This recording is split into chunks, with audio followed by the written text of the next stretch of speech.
In 1962, a small American town council set fire to a garbage pile to clean things up before a holiday. It cost nothing. It was supposed to take hours. And the first inspector who looked at what was happening underground asked for exactly 175 to stop it before it spread. They said no. The fire is still burning today. But that's not what makes Centralia different from every other place on this channel. What makes it different is what researchers later found out about the pipes the government installed to monitor the fire, and how the government itself, without meaning to, is the reason the fire kept burning for decades after everyone left. That part of the story hasn't been told in full. Until now.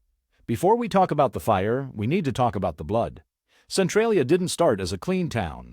It was built in the mid-1800s on top of one of the largest deposits of anthracite coal in America. The hardest, densest, most carbon-rich coal that exists, the kind that burns hotter and longer and cleaner than anything else. The engineer who laid out the streets and planned the town, a man named Alexander Ray, was murdered in his buggy in 1868 by members of the Molly Maguires, Irish immigrant miners who were fighting for their rights with violence when nothing else worked. By 1890, Centralia had 761 residents, 27 saloons, 7 churches, and 5 hotels. A real town by any measure. Then the Great Depression hit the coal industry, and the population began slowly draining. And in May 1962, the borough council decided to do something about the garbage dump before Memorial Day celebrations, and set it on fire. This is the part you'll want to stop and rewind. In the early days after the fire spread underground, Mine Inspector Gordon Smith came out and assessed the situation. He said he could excavate the smoldering material with a steam shovel. The cost, or $175. The borough council said no. Instead, they contracted with a company called Bridie, Inc. for a larger project costing $20,000. It failed. Then they tried a 28,400 project pumping crushed rock and water into the mine shafts. That failed too. The water supply lines froze in winter. Then another project. Then another. Then another. The United States government has now spent more than $41 million trying to put out a fire that could have been stopped for $175 on its first day. The number didn't change. Just the zeros behind it. Now, the detail that's missing from almost every video about Centralia. Over the years that followed, the government installed ventilation pipes into the ground to monitor the fire's progress and measure toxic gas levels. The logic was sound. You need to know how the fire is moving to fight it. What nobody fully understood at the time was that those same pipes, the ones designed for monitoring, were pumping oxygen directly into the underground fire.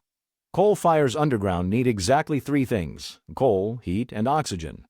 The coal was enough to burn for 250 years. The heat was already there. The oxygen? The government delivered it through its own pipes. This wasn't intentional, but it happened. And by the time researchers later understood that the pipes had been feeding the fire, the town had already lost most of its population. Which brings the question you probably haven't thought about yet.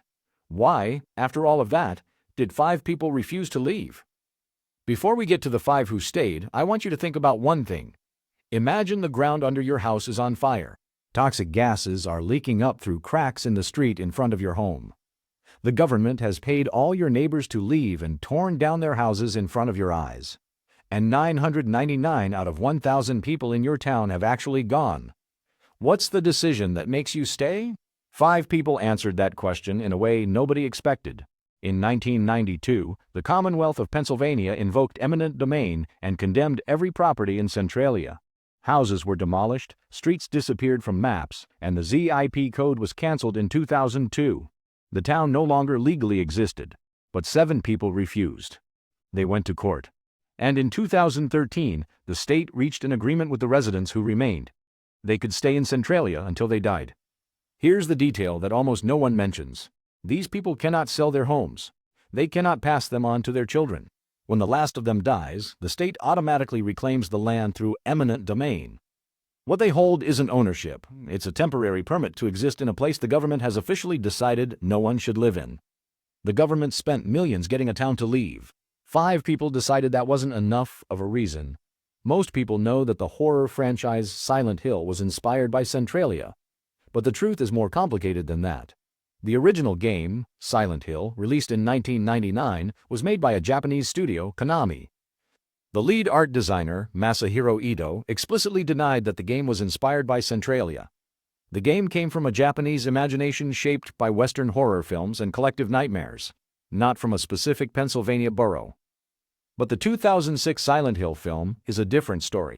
Director Christopher Gans and screenwriter Roger Avery both confirmed they studied Centralia directly while writing the screenplay.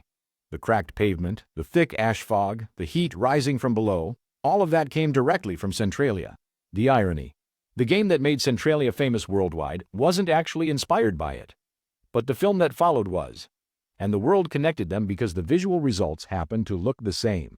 Here's the question nobody has asked. If the game wasn't inspired by Centralia, what did Centralia actually give Silent Hill? It gave it credibility. The credibility of a real place that looks impossible. And maybe that's worth more than direct inspiration.